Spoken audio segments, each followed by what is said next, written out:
ఇంకొకటి పల్లవి ప్రశాంత్ ఇలాగే రైతు పేరు చెప్పేసి ఒక సెంటిమెంట్ కార్డ్ ప్లే చేసి మనం గతంలో చూసుకున్నాం.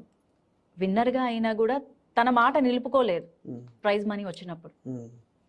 మీరు అదే సెంటిమెంట్ కార్డుని ప్లే చేశారు అని కొంతమంది కామెంట్స్ పెడితే మీరేమంటారు? అయితే అందుకనే ఇట్లాంటివి కామెంట్లు వస్తాయని, ఇట్లా జనాలు అనుకుంటారని నేను అగ్ని పరీక్షలో నవదీప్ ముందర, బిందు మాధవి ముందర, అభిజిత్ ముందర నర్సయ్య తాత అనే మాట్లాడిండు. ఇప్పుడు నేను అక్కడ ఇప్పుడు ఏం చేయాలి? వాళ్ళు ఒక మాట అంటే నేను రెండు మాటలు, వాళ్ళు ఒకటి అంటే నేను ఇంకోటి, తిరకాసి పెట్టినట్టుగా నేను మాట్లాడలే. ఇప్పుడు నేను ఎట్లా ఉన్నానో గట్టిగా ఉండాలనుకున్నా. నేను యాక్టింగ్ సమాధానం చెప్పారు. వాళ్ళు అడిగిన దానికే నేను సమాధానం చెప్పిన.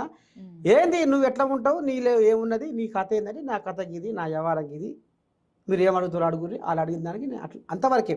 అయితే ఇప్పుడు ఏదో నర్సయ్య తాత ఆడ యాక్టింగ్ చేసి అది చేసి వాళ్ళని మభ్య పెట్టి వాళ్ళని మాయలో వేసుకొని వాళ్ళ బుట్టలో వేసుకొని అమ్మ ఆడ రెండు కోడలోన కాడెట్ల దుండుకుంటూ కొండల పిండి చేసి పగలనక రాతనక ఎండనక వాననక ఒళ్ళు వంచి చెప్పట కార్చినా కానీ కడుపు నిండని బతికి రైతుది గద్దెలెక్కి గారడి చేసి గరీబుల దోపిడీ చేసి కోట్లు సంపాదించే దొంగలు ఏలే ఈ రాజ్యంలో దోపిడీల దొరబాబులు అవుతున్నారు ఎవరు?